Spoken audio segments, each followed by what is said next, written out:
mesdames et messieurs, de vous savoir nombreux devant vos écrans pour suivre votre et notre magazine qui concerne bien évidemment le décryptage ou l'analyse des questions d'actualité de la semaine. L'actualité, je vous le rappelle, reste dominée par cette série de sorties médiatiques tant de la majorité présidentielle que de l'opposition sur cette conférence ou ce point de presse tenu à Paris, ou à Élysée, Macron, Lorenzo, le président de l'Angola, à propos de la République démocratique du Congo. Eh bien, la réaction qui s'est poursuivie avec le porte-parole du gouvernement congolais, on décrypte cela dans ce magazine, mais aussi nous allons revenir, nous allons faire un pas en arrière pour décrypter avec les invités qui sont avec nous cette proposition de Jean-Cyrus Mirindi à propos d'un probable mandat du président Joseph Kabila lors des prochaines élections en RDC. Voilà le gros de ce magazine qui reçoit trois invités. Nous avons les idées de Martin Fayoulou, représenté sur ce plateau par M. John. Bienvenue. Merci beaucoup, M. José, et bonjour, bonsoir à mes co-débatteurs sur cette plateau. Voilà, l'UDPS de Félix Antoine Tshisekedi est représenté par l'un des cadres de la fédération de Lubumbashi, M. Joël Moutangala. Bienvenue. Merci beaucoup, bonsoir et bonsoir à tous les téléspectateurs. Voilà, la majorité présidentielle nous honore également avec un communicateur, M. Alexis Botta. Je rappelle qu'il est exécutif de NAT d'Athanase Matenda. Il est conseiller au bureau politique de la majorité présidentielle dans le Haut-Katanga. M. Alexis, bienvenue. Bonsoir, bonjour selon l'heure à laquelle vous nous captez et je salue mes co-débatteurs. Merci. Alors, on va tout de suite débuter ce magazine avec vous, M. Alexis Botta. D'entrée des jeux, en fait, le président français et Macron s'est exprimé, bien entendu, sur la situation de la RDC en émo. Il dit que la France sera prête pour venir en appui aux initiatives de pays de la sous-région, on va dire de l'Afrique, pour évidemment qu'on arrive au respect de l'accord de la Saint-Sylvestre, accord qui, jusque-là, continue à être d'actualité. Quelle est votre lecture par rapport à ce point de presse tenu à l'Élysée? Oui, je voudrais d'entrée de jeu dire que la RDC et la France, ce sont deux États qui se respectent mutuellement. Et nous pensons qu'en tant que tel, lorsque nous voyons la Charte des Nations Unies, cette charte consacre effectivement l'égalité souveraine des États et à ce titre, l'on se doit du respect mutuel. Il n'est pas exclu que ces deux États coopèrent sur certaines matières pour l'avancement de tel ou tel domaine. Et à ce niveau, je ne voudrais pas peut-être que nous puissions nous lancer à polémiquer. Macron, c'est un jeune président qui, à mon humble avis, n'a pas encore d'expérience en tant que chef de l'État. Il y a certaines questions qui... Qu'est-ce que son expérience vient faire dans la déclaration qu'il a faite de pouvoir venir en appui au pays de la sous-région par rapport à l'application de l'accord de la Saint-Sylvestre? J'allais déjà dire pour dire que l'expérience aussi, c'est quand on vous demande si, par exemple, la RDC ne demande pas à la France de nous aider, alors que nous constatons que jusqu'à preuve du contraire, l'accord est en train d'être respecté. Vous avez le Premier ministre, vous avez le CNSA, vous avez la décrispation qui sévit chaque jour. Et je pense, à mon humble avis, cette question, ce n'est pas une question qui concerne la RDC.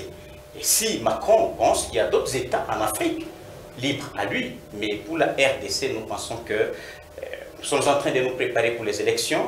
La RDC finance ses propres élections et à ce titre, dans d'autres domaines, si réellement la RDC peut souhaiter coopérer avec la France, ce n'est que normal. De la même manière que la RDC peut aider aussi la France, ce n'est pas aussi exclu. Il n'y a pas que la France qui peut se croire être au-dessus de tous les États, mais non, je ne dis pas ça.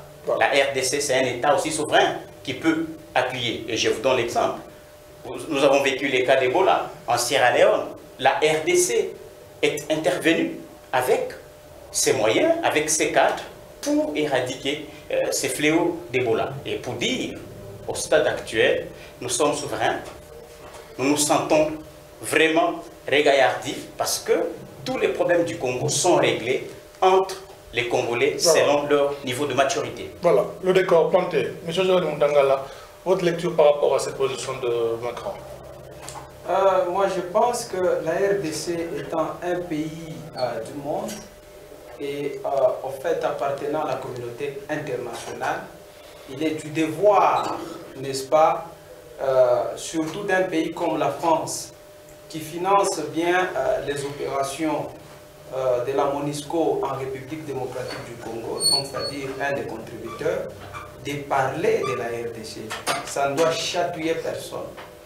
Je pense que quand on parle de la RDC sur le plan sanitaire, surtout avec les fléaux qui viennent de la frapper, c'est-à-dire Ebola, là, la RDC est d'accord que n'importe quel pays d'Afrique soit consulté et qu'il puisse apporter, n'est-ce pas, sa contribution. Mais lorsque l'on parle de la RDC sur le plan, n'est-ce pas, organisationnel des élections, la RDC se sent enrhumée. Et pas la RDC d'une manière générale, mais nos amis de la majorité. Alors là, il y a d'abord deux poids, deux mesures. Alors, la première inquiétude, M. Mutangala, vous allez continuer, de la majorité, pour paraphraser le porte-parole du gouvernement, on ne peut pas parler de la RDC en l'absence de la RDC. Ça veut dire en l'absence de ses représentants en quelque sorte. Mais pour le président français Emmanuel Macron, pour une rencontre, je ne sais pas si nos amis qui dirigent aujourd'hui ce pays méritent d'être appelés réellement intellectuels, ou c'est tout simplement des gens qui ont fréquenté des universités et ils ont oublié la science après. Mais pour une rencontre bilatérale, vous ne voulez pas qu'on ne parle pas de vous comment? C'est des bons droits. C'était une rencontre entre les Rwandais et la France. La RDC étant un pays voisin qui souffre aujourd'hui d'un fléau sur le plan politique et d'un désordre caractérisé, qu'il puisse en parler. Quand on reçoit par exemple le président angolais, qu'on discute après avoir parlé, n'est-ce pas, économie et autres, qu'on puisse ne fût-ce que frôler sur la RDC, ça devient un problème. Non, moi je pense que la RDC, tant qu'elle sera un État qui appartient à la planète Terre, et la Terre en tant qu'un grand village, nous avons ce qui s'appelle des interférences. Puisque n'oubliez pas que ce qui se passe aujourd'hui... Pourquoi ne pas parler de ces interférences en présence justement des officiels congolais? Je ne sais pas si c'est Mende qui voulait, n'est-ce pas, qu'il soit invité dans une rencontre privée. Pourquoi alors, quand, par exemple, les autorités congolaises, dans des rencontres bilatérales reçues par une puissance, et que l'on évoquait la situation de la Centrafrique ou d'un autre État, cet État ne s'enrhume jamais. Moi, je suis clair et précis. C'était une rencontre bilatérale. Ce n'était pas un sommet. S'il vous plaît, nos amis de la majorité, rentrez alors à l'université. Ce n'était pas un sommet. On va y revenir. Parce qu'on n'a pas seulement évoqué avec lui, mais aussi avec le président du Rwanda. Dans des rencontres bilatérales, la RDC étant un géant qui est à genoux, ça fait quand même souffrir toute la région. Et par conséquent, ça ne serait pas un tabou. C'est un décor. On revient à vous. Que l'on puisse en parler avec qui que ce soit. D'accord. Alors, M. John, votre lecture par rapport à cette rencontre Emmanuel Macron, Joao Lorenzo sur la RDC, la France qui entend venir en appui aux initiatives des pays de la sous-région par rapport à l'application de l'accord de la Saint-Sylvestre. Une déclaration qui est mal vue par le pouvoir en place. Oui, M. José, ça allait être ainsi, parce que vous savez, ce qui est bien dit fait toujours mal de l'autre côté. D'abord, il faut se poser la question, quand M. Macron a reçu le président du Rwanda, et quand il a reçu le président de l'Angola, qui est d'abord le président du Rwanda dans la sous-région? Il est le président aujourd'hui poussé à être président de l'Union africaine. Qui est aujourd'hui le président angolais? Le président angolais est aussi membre de l'Union africaine. Et aussi la RDC, sans oublier, la RDC est membre de la SADC. Mais si ils sont allés là-bas, il y a eu une déclaration faite. Vous êtes sans oublier que la RDC et le président s'est déplacé pour l'Angola quand il est allé là. Quand ils ont pu débaucher, quand ils ont commencé à freiner l'accord. Quand le président de la RDC est allé en Angola, il y a eu une déclaration. Le président angolais a dit, nous soutenons le processus qui est en marche. Nous soutenons l'accord qui est en cours de signature. Qu'est-ce que la majorité a dit après? Nous saluons. Les pères viennent aujourd'hui d'accepter, viennent aujourd'hui de couronner les chefs de l'État. Les efforts des chefs de l'État viennent d'être couronnés par le père. Mais aujourd'hui, quand le père part, pose les mêmes problèmes que voilà, mon fils était venu, il m'avait dit que le 23 décembre, il y aura élection. Mais à la lire où vont les choses, je vois que les fils m'avaient trompé. Quelle allure? La majorité s'est dit plus que déterminée à organiser les élections. Ce ne sont pas des intentions que vous êtes en train de faire valoir devant la majorité. Monsieur José, pour ne commencer que par cette rencontre, le porte-parole du gouvernement a dit qu'on ne peut pas parler de la RDC en l'absence de la RDC. Je crois, je ne peux pas revenir sur cette phrase-là, on l'a dit ici. Je ne sais pas, nos amis de la majorité cherchent quoi? Ils parlent de la souveraineté, monsieur José. Soyons sérieux quand il faut parler d'autre chose, nos amis de la majorité. La RDC devient souveraine juste quand on parle de la RDC pour ce qui concerne les élections, pour ce qui concerne le respect du calendrier, pour ce qui concerne les paroles tenues. Le président Macron n'a fait que rappeler. Le président angolais a fait que rappeler. Il était précis, il a dit ceci. Nous disons qu'à partir du mois de juillet, si nous trouvons que les élections ne sont pas organisées en RDC, l'Angola cherchera comment trouver des solutions sur le terrain. Et le président, en quelle qualité l'Angola, en tant que président de la SADC, il n'a que ces droits-là d'intervenir dans un pays souverain? Non, écoutez, monsieur José, je dis bien, aujourd'hui, quand un voisin a un fils qui est malade, ce sont d'autres voisins qui voient le danger venir, voilà, qui vont aller vers leur ami pour leur dire, mon frère, le fils est malade, nous pouvons l'amener à l'hôpital.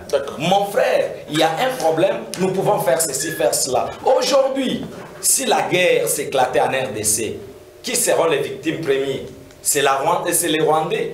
C'est l'Angola qui sera victime première. Aujourd'hui, je ne vois pas en quoi ça fait mal aux amis de la majorité, juste pour une déclaration faite. On revient à vous. M. Alexis Bota. Merci.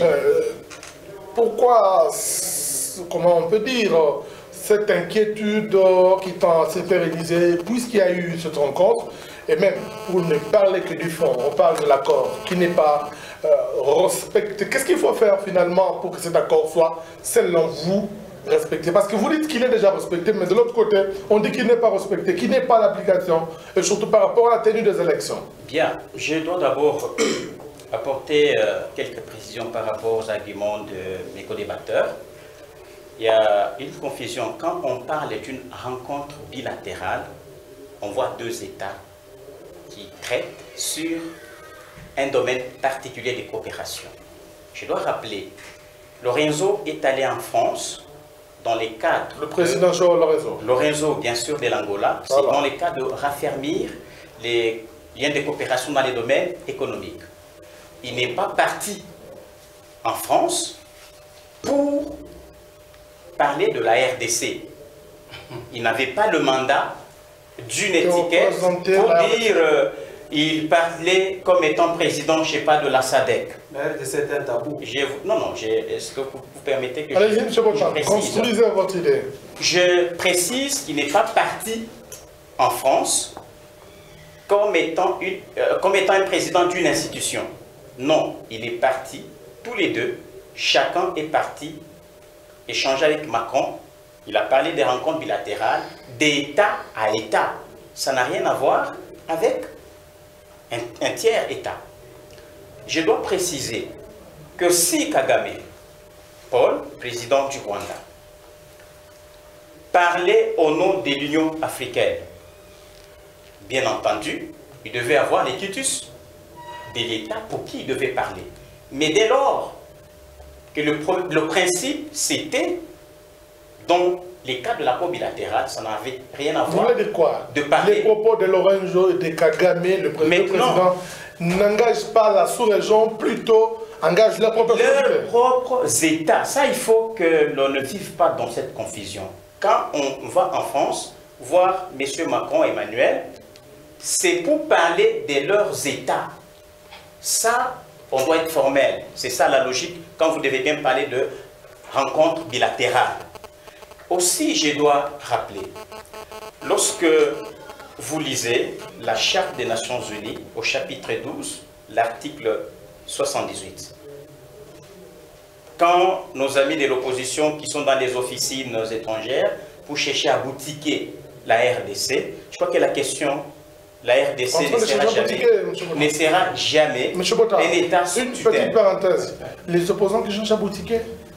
Je suis précis dans mes mots. Vous voulez dire quoi? Je voudrais préciser en disant que la RDC, elle est membre des Nations Unies et par ses droits, elle est garantie par la souveraineté. Donc, ceux qui complotent, c'est trompe d'adresse. Vous voulez dire quoi? Et la déclaration où cet appui de la France... Je réponds à mes co-débatteurs qui soutiennent les arguments qui n'ont pas de fondement. Et je précise encore, le 24 février 2013, il y a un accord d'Addis Abeba, l'accord cadre d'Addis Abeba qui a été signé par ce qu'on appelle 13 plus 4, ça veut dire 13 États, dont l'ONU. Nous avions la CRGR, la SADC, et que dis-je encore, il y a une autre institution, 4 institutions qui devaient en principe souder pour que la stabilité règne ou s'établisse en RDC. Et je dois rappeler qu'à l'issue de cet accord, au moins 18 engagements ont été pris. Premièrement, par la RDC. La RDC devait respecter 6 engagements. Deuxièmement, la région devait respecter 7 engagements et la communauté internationale devait respecter 5 engagements. Je dois revenir... Et dans le contexte actuel? C'est là, je réponds maintenant dans les contextes actuels de la sous-région. Par exemple, il est dit dans l'accord que les parties prenantes s'étaient décidées à ne pas s'ingérer. Voilà les tout premiers engagements dans les affaires internes des États. Encore, il a été dit, l'autre engagement, que chaque État voisin, parce que l'épicentre de tous les conflits, c'était l'Est de la RDC, et qu'il fallait que chaque État coopère sans encourager certains groupes armés qui tendent à déstabiliser la RDC. C'est à ce titre maintenant que je voudrais rassurer mes amis que si Lorenzo, Kagame sont partis en France pour parler, et il y a un accord qui a été signé, et cet accord... Donc ils n'ont pas respecté le principe de non-ingérence. Je leur rappelle seulement l'accord. Kagame a signé cet accord. Mais Kagame est le président de la région. En tant que président du Rwanda, j'insistais pour dire, en tant que président du Rwanda, il devait d'abord se conformer à ce que lui-même a signé. Pour l'Angola, c'est les partants, Eduardo dos Santos qui avait signé pour les comptes de l'Angola. Et de ce fait, moi je pense, nous devons d'abord nous en tenir à ça. Voilà pourquoi la RDC, par rapport à tout ce qui s'est tramé de l'autre côté d'outre-mer, nous sommes dans nos bottes et nous disons que ça n'a rien à voir parce que nous sommes un État souverain. Il y a des accords qui nous engagent et qui nous impliquent tous et que nous devons tous respecter pour les biens de l'avancement de notre sous-région et même de toute l'humanité. Monsieur Joël, votre collaborateur et les autres cas de la majorité évoquent ce qu'ils appellent ingérence dans les affaires internes de la RDC, notamment par rapport à la tenue des élections du 23 décembre, où les présidents concernés ont également évoqué la question.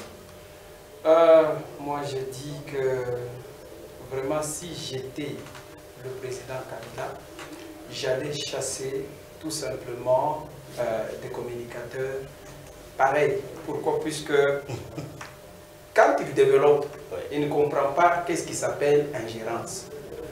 Je crois que l'accord cadre d'Addis Abeba avait été signé dans un contexte lequel il y avait une guerre dans le pays. Et d'après les gouvernements congolais, c'est que ces gouvernements étaient en train d'accuser les pays voisins, certains pays voisins, n'est-ce pas, d'entretenir la rébellion du M23. C'est ainsi que, par les principes d'intangibilité des frontières consacrés dans la Charte des Nations Unies, l'accord cadre d'Addis Abeba avait recommandé, demandé et intimé aux pays voisins de ne pas entretenir des groupes armés en République démocratique du Congo, et donc une ingérence militaire. Mais, quant à l'organisation électorale, donc quant à l'organisation des élections, la RDC est un pays qui est à genoux. Ça veut dire quoi? C'est la deuxième fois que sans infrastructure. D'abord, le même mot. Ce n'est pas pour rien que la MONUSCO est chez nous. Puisque ce n'est pas pour les élections que la MONUSCO est là, M. Mutangana. Permettez. C'est pas pour les élections. Permettez. J'ai dit ce n'est pas pour rien que la MONUSCO est chez nous. La MONUSCO a comme mission de stabiliser la République démocratique du Congo. Et par conséquent, qui parle de la stabilisation, voit aussi de bonnes élections. C'est-à-dire la République démocratique du Congo qui se plaint toujours de n'avoir pas l'argent lorsqu'il s'agit de l'organisation des élections, a besoin de l'argent qui provient de l'extérieur. Et par conséquent, comme le monde est un grand village, tous les pays des grandes démocraties doivent contribuer et donner l'argent au gouvernement en perte de vitesse de la République démocratique du Congo. Et donc là, il n'y a pas d'ingérence. Quand on parle d'élection et quand on parle de la démocratie, c'est des recommandations, ce n'est pas de l'ingérence. C'est pourquoi j'ai dit, moi, si j'étais à la place de M. Kabila, j'allais tout simplement botter en touche des communicateurs qui ne comprennent rien. Et par rapport même au contraire, si je développe dans le même ordre d'idée, moi je me rappelle que de la Syrie, il avait été question lors d'une rencontre entre, par exemple, le président français avec le roi ou le prince d'Arabie Saoudite. Là, je pense que les Syriens n'avaient pas demandé d'être présents. Mais il était question de débattre d'un pays qui devenait de plus en plus un brûlot, c'est-à-dire qui prenait feu de toutes parts. C'est le cas aujourd'hui de la pourquoi cet intérêt particulier sur le plan électoral? Le Rwanda, l'Angola, la France doivent avoir sur la RDC, sans justement le préciser, puisqu'ils insistent sur l'application de l'accord de la Saint-Sylvestre et la tenue des élections le 23 décembre 2018. À moins que nos amis puissent se dire, je pense que c'est ce que mon co-débatteur, M. John décidé, a eu à dire à M. Alexis Bota que l'accord cadre d'Addis Abeba, ou plutôt l'accord de la Saint-Sylvestre, c'est vous qui nous aviez dit que vous l'aviez appliqué intégralement. Et que cet accord aujourd'hui, d'abord dépassé, puisque l'accord ne parlait pas des élections au 23 décembre. Donc ils ont dépassé les limites. Mais du moins, comme eux se basent sur l'accord, ils ont nommé Tchibala sur base de l'accord qu'il y a eu, d'après leur interprétation. Ils ont nommé Olengakoy sur base de cet accord. Mais maintenant, cet accord leur demande maintenant d'organiser des élections et de ne pas modifier la constitution ou organiser un référendum sous une forme que ce soit pour modifier l'actuelle constitution. C'est une autre paire de manches qu'on aborde dans la deuxième partie de ce magazine. Oui, voilà. C'est ce que dit l'accord de la Saint-Sylvestre. Ce n'était qu'un simple rappel. Je vois mal comment un rappel peut aujourd'hui faire chatouiller. Donc, nos amis, les gens de la majorité, puisque c'est eux qui prennent la rencontre qu'il y a eu entre le président rwandais, qui est parti en tant que président du Rwanda et par ricochet aussi comme président de l'Union africaine, n'est-ce pas? Vous rappelle ici qu'il devait avoir le président de l'Angola.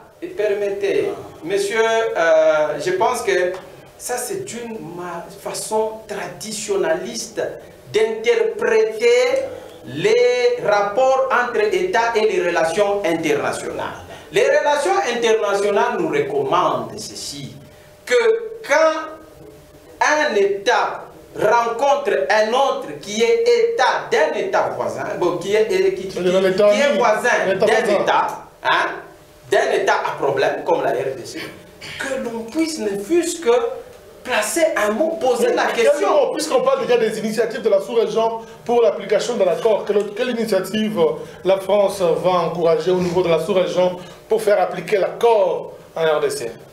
D'abord, si nos amis étaient sérieux, je pense que cette question ne se poserait même pas aujourd'hui. Pourquoi? Puisque même ces initiatives n'auraient même pas lieu.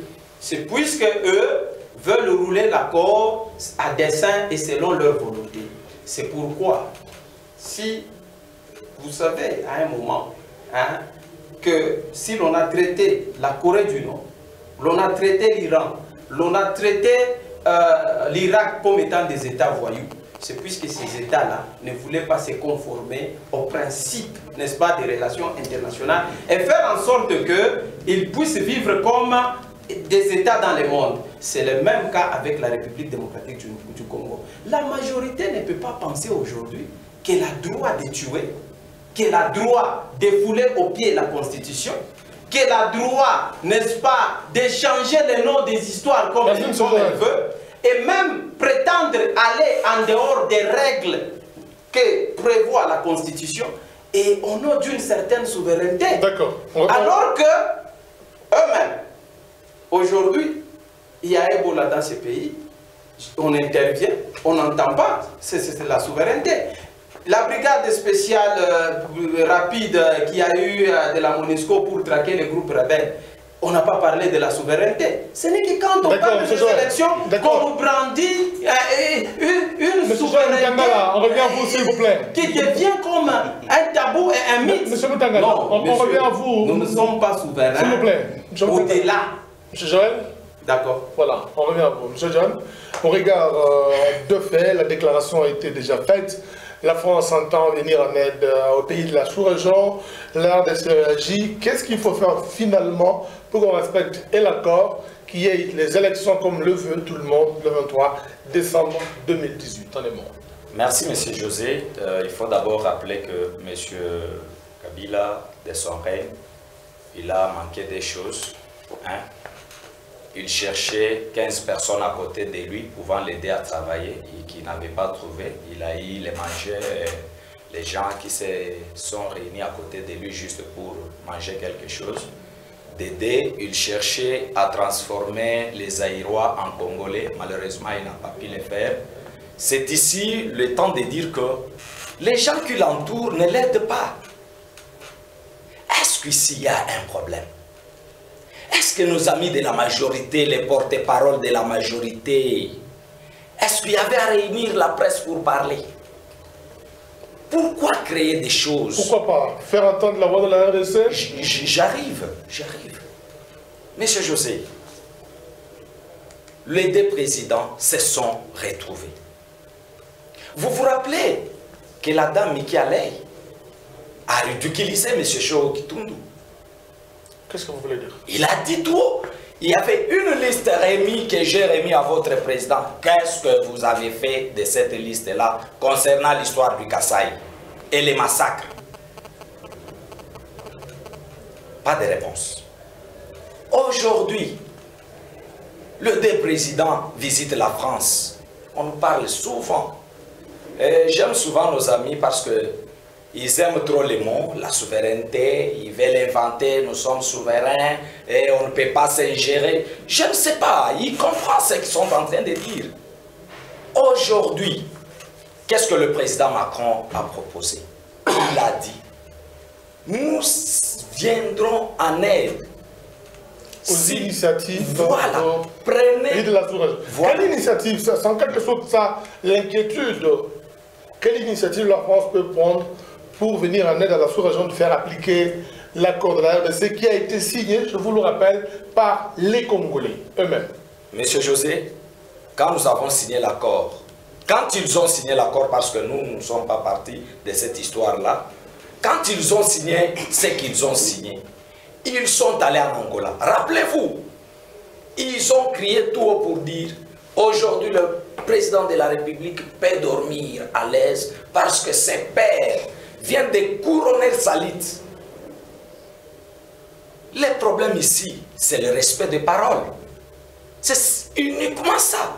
Le président Macron n'a pas dit que demain, j'attaque la RDC, l'Angola, je t'autorise, va directement chercher des solutions. Même quand le président angolais a parlé, qu'est-ce qu'il a dit? Nous attendons voir le 23 juillet. S'il n'y a pas de dépôt de candidature à la présidence, on sait ce qu'on va faire.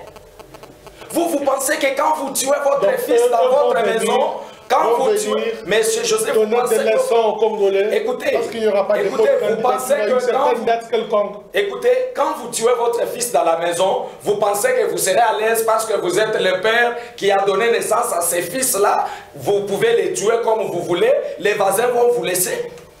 Soyons sérieux.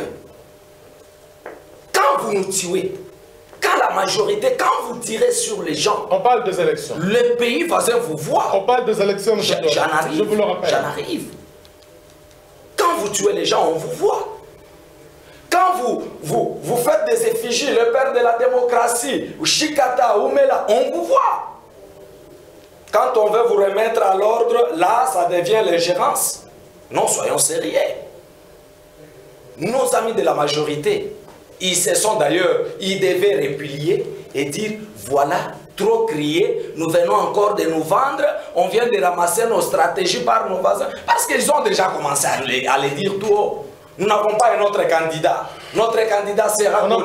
Nous l'avons. On en parle tout à l'heure. On a vu par le voisin. Les voisins ont voulu juste recadrer nos amis. Il n'y a pas à se plaindre ici, à pleurnicher. Nos amis, et nous devons tous savoir que la RDC a signé des chartes, des accords avec d'autres pays membres de la sous-région. Alors, M. Thibota, avant de passer à la deuxième manche de ce magazine, je vous accorde le temps de réagir par rapport aux allégations de vos co-débatteurs. Je suis quand même heureux sur ce plateau que les co-débatteurs aient maintenant un esprit posé. Ils veulent réellement servir le Raïs. Quand Moutanga l'a dit, il faut que Kabila chasse les communicateurs, que lui vienne. Alors, non, son voisin dit, voilà, parmi les 15, le Raïs avait besoin de 15. Moutanga l'a dit qu'on chasse. Donc son voisin avait dit les 15. Alors, je suis heureux. Le Raïs est là, on va demander une audience. Sur les 15, vous êtes les bienvenus. La preuve, vous parlez de Tchibala, c'est parmi les majors, les lieutenants qui accompagnent au jour d'aujourd'hui le chef de l'État pour organiser les élections. Comme vous le dites déjà, les Congolais sont fiers de vous. Je crois que le chef de l'État ne chasse personne. Il est le père de la nation. Il reçoit et les bons et les mauvais. Les mauvais, il les taille pour être bons. Vous êtes là, vous venez d'une école, vous étiez des mauvais, venez, il va vous rendre bon pour les servir. Ça, c'était une parenthèse que j'avais ouverte, que j'ai ferme. Les Congolais sont témoins, soyez les bienvenus. Je dois vous rappeler, vous devez quitter l'obscurantisme politique. Qu'est-ce que je veux dire? Quand nous devons traiter des questions précises, des questions relatives à l'accord de la Saint-Sylvestre, les questions relatives à l'organisation des élections, je dois vous rappeler, vous me parlez des États qui doivent soutenir la RDC. Monsieur Mutangala, posez la question à Tshilombo qui est ton président. Là où il Félix est, Antoine Fachi, là où il est, qu'il te dise dans toutes ces officines des traîtres de la RDC, combien ils ont donné pour les élections. Je t'informe que jusqu'à preuve du contraire, la RDC s'est tapée du poing sur la poitrine. Vous parlez des officiers. Il sait, quand son président est entre les eaux, en train de ramper à Washington, à Bruxelles, à ceci, cela, pour hypothéquer l'avenir de la RDC. Ici, je dois interpeller la conscience des Congolais. Nos amis ne sont pas prêts pour les élections. D'ailleurs, la preuve, ils oublient qu'il y a les dates. Au moment où nous tournons cette émission, ils ont un certain pessimisme par rapport. C'est pourquoi j'ai dit ce pessimisme. Quant à la volonté de la majorité, c'est ce que moi j'appelle. Les élections. C'est pourquoi je prends un temps pour les faire quitter de cet obscurantisme. Ça veut dire, il y a les dates. La CENI fait son travail. Tout le calendrier est en train d'être respecté. Mais finalement, lorsque vous suspectez quelqu'un, alors qu'il y a des dates, jusqu'à peu du contraire, au jour d'aujourd'hui, il y a même un programme pour former certains agents de la CENI en prévision des échéances. N'oubliez pas, M. Botta, qu'il y a certaines conditionnalités que l'opposition continue à poser jusqu'à aujourd'hui. Oui, c'est comme ça quand quelqu'un n'est pas prêt. C'est normal. Et je dois informer précisément mon ami de l'UDPS. Les Congolais nous suivent. En 2006, vous vous êtes entêté, vous avez refusé de participer aux élections. Est-ce que le ciel est tombé sur les Congolais? Ah, vous voulez dire que même le 23... En 2011, je dois rappeler, en 2011... Contextualisez vos propos. Je commence par l'histoire. 2006, 2011, ton président qui a prêté serment dans sa paillote, vous l'avez appelé président de la République. Est-ce que c'est pour autant que le Raïs n'est pas reconnu à travers le monde, ou vous vous trompez? Et je vous informe, les candidatures seront déposées. Les dates sont précises. Même celles de la majorité présidentielle. D'ailleurs, le Raïs, il est encore éligible. Je vous l'annonce. Et comme vous avez déjà dit, vous voulez qu'on chasse les communicateurs. C'est voilà votre candidat pour le prochain mandat. Pour le prochain mandat. Ça n'a rien à voir avec tout ce que vous dites là.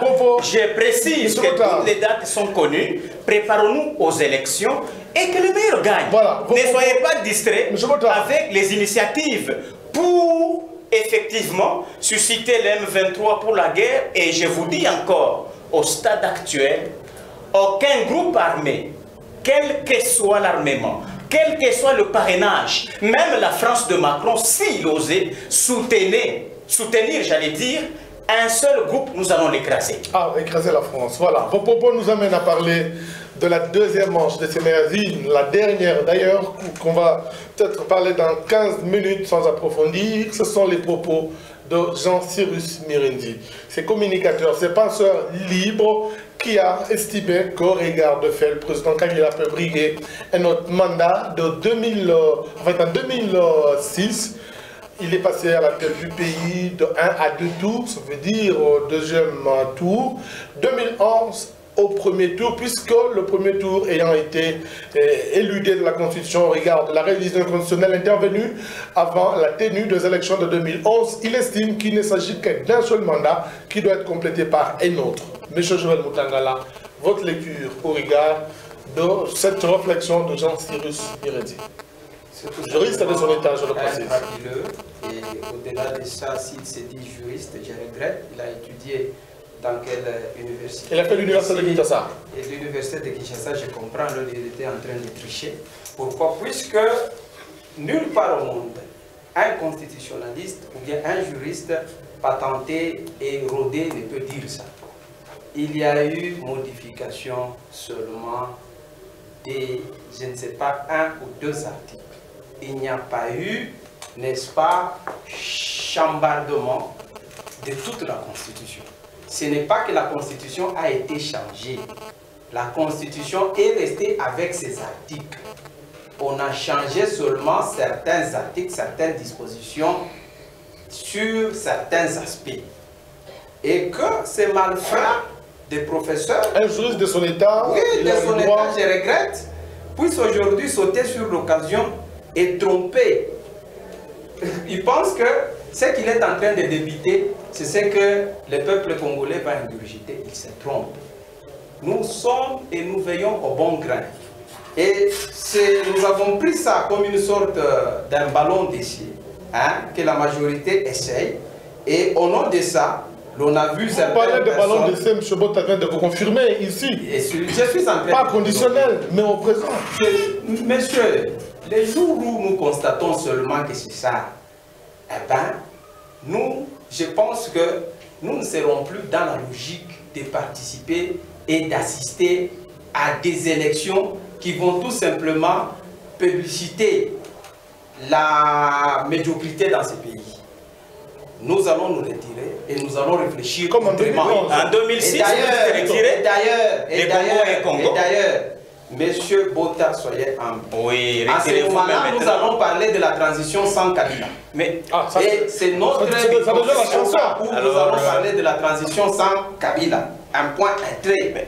Et M. Bota, je ne sais pas, il pense, il s'appuie sur quoi quand il dit par exemple que s'il y a telle puissance qui s'unissait avec telle puissance pour attaquer, et voilà, d'abord c'est lui qui a des propos va en guerre. Nous sommes forts militairement pour écraser. Je ne sais pas d'où vient aujourd'hui cette force. Tout agresseur, nous allons l'écraser. En ce que je sache, la force arrête la force. Parlons en ordre. Allez-y, l'armée congolaise composite de son État était incapable de récupérer même un village devant des rebelles mal armés et en babouche. Et aujourd'hui, ce n'est pas les Congolais que vous avez créés, n'est-ce pas, nous avons écrasé. C'est votre création, nous avons écrasé M23, nous avons écrasé. Qu'est-ce que tu penses? M23, comme que vous avez créé, nous avons écrasé. Osez. Vous voyez comment ce monsieur, quand il a incendié le plateau, il est maintenant incapable de se contenir. Nous vous disons, M. Bota, vous allez fuir comme des petits enfants dans ce pays-ci. N'osez même pas, puisque le peuple congolais, cette fois-là, va s'élever. Revenons à l'idée de M. Cyrus Mirindi, s'il vous plaît. Est-ce qu'on en parlait? Quelle idée? Moi, je ne débat de 1 à 2 mandats. Je ne débat même pas sur des idées de médiocres comme ça. Non, mais c'est un chercheur. Là, non, il a cherché où? D'abord, je me demande, il vient d'où ce monsieur? Peut-être de l'enfer. Puisque ce qu'il débite là, constitutionnellement parlant, n'existe pas. Qu'est-ce qui doit être fait concrètement? Mais il y a des articles verrouillés dans la Constitution. L'article 220 est verrouillé. Et je ne sais pas si M. Mirindi là sait que c'est verrouillé, n'est-ce pas? Qu'il aille consulter alors les dictionnaires. Que tous ces gens-là, comme des Mirindi aujourd'hui, enseignants de leur État, qu'ils aillent consulter les dictionnaires. Puisque la Constitution est claire. Vous avez l'air de quelqu'un qui est très monté, M. Moutakala. Non, je ne suis pas remonté, je suis en train de bien parler. Les États il y a tout simplement des articles et placés bien dans la Constitution dits verrouillés. Je ne sais pas aujourd'hui, puisque M. Mirindi porte une chemise avec une écrit, il est Alexis Bota. Plutôt Bota. Voilà comment il est perdu. Bon, qui se ressemble, s'assemble. Vous voyez, monsieur Bota, avec une chemise avec des écrits bizarres, passe sur le plateau de télévision, il commence à développer. Donc, nous, notre candidat, c'est Kabila. Nous vous disons, permettez que je nous n'avons pas de temps. Il n'en sera jamais question dans ce pays. Voilà. Et tous les Congolais, à ce moment-là, vous allez marcher sur nos cadavres. Ça, nous vous promettons. Si M. le peuple congolais vous attend au tournant. Je ne sais pas par où vous allez sortir. Merci. Alors, après M. Joël, nous prenons M. John, Jean-Cyrus Mirindi. Sa proposition, votre lecture à propos. Merci, M. José. Je crois que c'est une honte d'abord quand on est sur un plateau et on se dit intellectuel de son État. On vient ici pour faire accepter le peuple congolais les choses qu'on ne maîtrise pas. Et je suis vraiment touché, je regrette. Pourvu que mon ami de la majorité, il vient ici, il est à l'aise, comme si ces pays les appartenaient, il dit, mais il est éligible, il sera candidat. Bon, je ne sais pas. C'est son point de vue. C'est son point de vue, je le respecte. Je le respecte. Et voilà pourquoi il doit respecter le point de vue du président Macron qui a dit si il ne respecte pas, il a dit si il ne respecte pas les tests, nous allons soutenir et les attaquer. Messieurs, et quand vous dites... Il n'a pas parlé d'attaquer. Non, mais il a dit nous allons attaquer les actions sur terrain que la SADC va... Les initiatives. Les initiatives que la... On va écraser.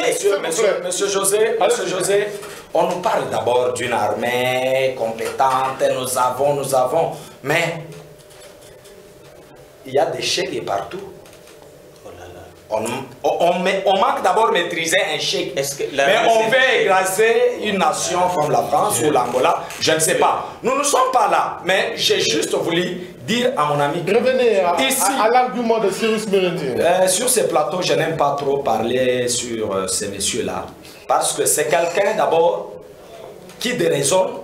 C'est un flatteur d'abord, c'est un flatteur. Parce que je ne sais pas. Vous dites un Congolais qui raisonne. Il vient de ces messieurs-là. Vous n'avez pas la parole, M. Moutangala. C'est ma première fois de les voir apparaître. Je crois même ceux qui ont étudié à l'INIKIN, qui ont fait le droit, d'autres ne les reconnaissent même pas. Je ne sais pas, il a fait son droit où, mais je lui demande seulement, parce que je ne vais pas parler de lui, et je demande à mon ami d'aller lire l'article 70 et 71 que votre type là a confondu. Même 72. Il a mal lu, mais il n'a qu'à lire ces articles-là. Je ne vais pas trop parler sur sa réflexion. Ce monsieur-là n'a rien dit. Comme on l'a dit, mon aîné ici, c'est la majorité, nos amis de la majorité cherchent à tenter et avoir la température. Donc, quelle sera la réaction? Quelle sera la réaction si on proposait que le chef de l'État va revenir? Regardez. Il y a l'autre qui est venu ici, qui a amené des bagarres chaque fois sur du 30 juin. L'on a donné juste des mandats. Aujourd'hui, les gens qui ont le pouvoir cherchent à récupérer leur pouvoir. Laissez, ne vous embrouillez pas. Si aujourd'hui vous dites que vous avez votre chercheur là parce que je ne connais même pas son nom, je ne m'intéresse pas à connaître bien son nom, ces messieurs-là déraisonnent. Et souvent, monsieur José, je vous prierai de ne plus évoquer ces cas-là. Aujourd'hui, vous avez vu sur ces plateaux notre ami dire tout à l'aise que le chef de l'État est éligible. Je ne sais pas. Il a lu ça. Il invente ça où? Je ne sais pas, il ramasse ça de quelle rue? Parce que quand tu viens ici pour dire que le chef de... Qu'est dit la Constitution? Voilà pourquoi nos amis... Je finis. Voilà parce que nos amis ne veulent pas respecter la Constitution, ne veulent pas respecter leur propre engagement. Ils ne veulent pas respecter leurs paroles. Vous avez vu, quand les choses ont voulu barder, ils ont dit, nous ne pouvons pas brûler le pays. Allons, dialoguons. Le président Etienne Tshisekedi a accepté. Et aujourd'hui, ils cherchent à manigancer les choses. Nous vous disons toujours, vous rêvez debout. Le temps arrive. Encore 30 jours, je crois, nous aurons la vérité. Alors, votre réaction avant qu'on clôture ce magazine. Votre réaction. Je suis un peu gêné de... Puisque vous avez parlé de l'éligibilité, votre co-débatteur a besoin d'avoir la représentation. De toutes les façons, mes amis font du méli-mélo et je dois vous recadrer. Plus d'une fois, dans ce pays, vous avez chanté la transition sans Kabila. Au nom de quel article de la Constitution? Les peuples vous écoutent. Au nom du glissement. Voilà, très bien, vous parlez du glissement. Et pour tout dire, les 2 mandats du chef de l'État, c'est vous qui avez permis ces glissements. Maintenant, il est vierge. Faut éviter oui, ça. Je vous les confirme. Nous n'allons pas laisser que commence à se C'est moi qui donne la parole. Messieurs, voilà, tout est clair. Transition sans Kabila. Vous avez dit au nom du glissement. J'ai dit merci, bravo. Maintenant, 2 mandats se sont écoulés. je ne voudrais pas polémiquer avec vous. Maintenant que nous sommes dans une situation telle que vous, de l'opposition, vous gérez la primature. C'est au nom de quelle constitution? C'est écrit d'abord où que si quelqu'un de l'opposition vient gérer avec les yeux, il est de l'opposition, il est de l'opposition. L'accord de la Saint-Sylvestre a décidé, les parties prenantes, pour que, effectivement, l'on aboutisse à des bonnes élections. Le Premier ministre, qui, naturellement, selon la Constitution, devait être l'émanation de la majorité parlementaire. Mais au jour d'aujourd'hui, Tchibala, il est de l'opposition. Et c'est dans ce même contexte. Vous parlez effectivement des mandats du chef de l'État. Mais la jurisprudence, ce qui s'est passé ailleurs, je rappelle, en France, sous Jacques Chirac, la France avait le mandat de 7 ans. Chirac n'a fait que 7 ans et le deuxième mandat qui devait avoir 7 ans, il l'a fait pour 5 ans, il devait être éligible. Mais il s'est retiré pour ces raisons qui lui sont propres. Je rentre en Afrique, nous sommes au Sénégal, tout se passe en 2000. Ouad a fait le même exercice et il a été évincé par Macky Sall. Mais pourquoi vous avez peur? Vous vous dites que Kabila n'est pas populaire. Vous qui dites que le peuple est derrière vous. Arrête ça. Mais alors, je voudrais vous mettre au défi. Nous, à la majorité présidentielle, nous sommes maintenant dans un autre cas de jurisprudence. Si quelqu'un a réfléchi en disant, bon, je voudrais prendre 2 jurisprudences, parce que vous avez peur de parler de Mirindi. Ils sont 2 pour les comptes de l'opposition. Laissez-moi le temps aussi. Vous en avez eu. Voilà. En 1 minute. Je voudrais préciser, Mirindi vous fait observer que le régime avait changé. Si avant, on devait passer à 2 tours pour être élu à la majorité absolue. Mais en 2011, le régime a changé. Au lieu d'être élu au 2e tour à la majorité absolue, mais plutôt à la majorité simple. Et par conséquent, il conclut en disant que Kabila, qui n'a fait qu'un mandat par cycle au stade actuel, il est encore éligible au regard du régime qui a changé. Ça, c'est lui. Mais moi, je rentre dans les cas précis. En 30 secondes. 2016, vous avez refusé d'aller aux élections parce que vous avez commencé à monter les M23 pour faire la guerre afin d'être au pouvoir. Mais Kabila vous a gagné du point de vue diplomatique, du point de vue militaire et du point de vue politique. Et les 5 ans se sont écoulés. Nous sommes maintenant en 2018. Un calendrier est même déjà donné. Au stade actuel, nous pensons que parce que la majorité n'a pas la primature au regard de la Constitution, et ce qui traduit effectivement la volonté réelle du peuple, qu'au stade actuel, nous pouvons encore le présenter devant le peuple, vous qui dites qu'il n'est pas populaire, et les Congolais vont se décider. La dernière ronde, voilà. On va commencer par M. Joël. 1 minute, vous concluez, nous n'avons plus de temps. En 1 minute, rapidement, nous n'avons plus de temps. Moi, je pense que monsieur Alexis Bota, il ne faut pas rêver en étant debout avec les yeux ouverts. Tout ce que vous êtes en train de débiter, c'est ce que vous êtes en train de penser que c'est ce qui va se faire. Le peuple congolais va respecter la Constitution. Transition sans Kabila. S'il vous plaît, la conclusion. N'entendez pas. La Constitution est restée la même. Monsieur Mirindi, il a tout simplement tenté de flatter, puisque ce sont des ouvriers de la 11e heure. Des flatteurs, comme on dit, tout flatteur vit au dépend de celui qui l'écoute. Il cherche aussi à avoir des petits mégots avant la fin du régime. C'est tout à fait normal. D'autant plus que c'est un mercantile. Mais nous vous disons que dans l'esprit du peuple congolais, en tout cas, c'est déjà fini avec le régime de M. Kabila. D'accord. Et non, monsieur. C'est 1 minute, s'il vous plaît. Nous n'avons que 3 minutes pour clôturer. Oui, nous sommes chacun a 1 minute pour clôturer. Je termine. Donc, ôtez même ça de votre esprit. Quant à ce qui concerne n'est-ce pas, ce qu'il y a eu avec les autres présidents, cela ne doit en rien vous chatouiller. Pourquoi? Puisque nous vous disons ici sur place que le monde est un grand village. Quand la République démocratique du Congo est en feu, personne ne peut faire semblant, puisque ça risque d'être une non-assistance d'un peuple qui est en danger. Et donc, monsieur Alexis Bota et vos apaisements, moi je pense que si vous êtes dans cette logique et vous voulez forcer les choses, le peuple congolais va se réunir en barrage, n'est-ce pas, contre vous. Et j'espère que vous connaissez la route vers votre village. Alors, votre conclusion, en une minute, sinon, vous ne saurez même pas. S'il vous plaît, c'est John qui donne sortir. S'il vous plaît, allez-y, John. Juste aujourd'hui, je profite de cette opportunité pour conseiller M. Kabila et dire une phrase seulement. Ces gens qui sont avec lui aujourd'hui, qui lui rassurent que Chikata, Ikala, Somba, ils disent tous les mots là, il doit se rappeler que ce sont des mêmes gens qui ont dit à Mobutu ceci, Kawele et Kokoyate Tovanda. Mais aujourd'hui, vous connaissez le sort de Mobutu.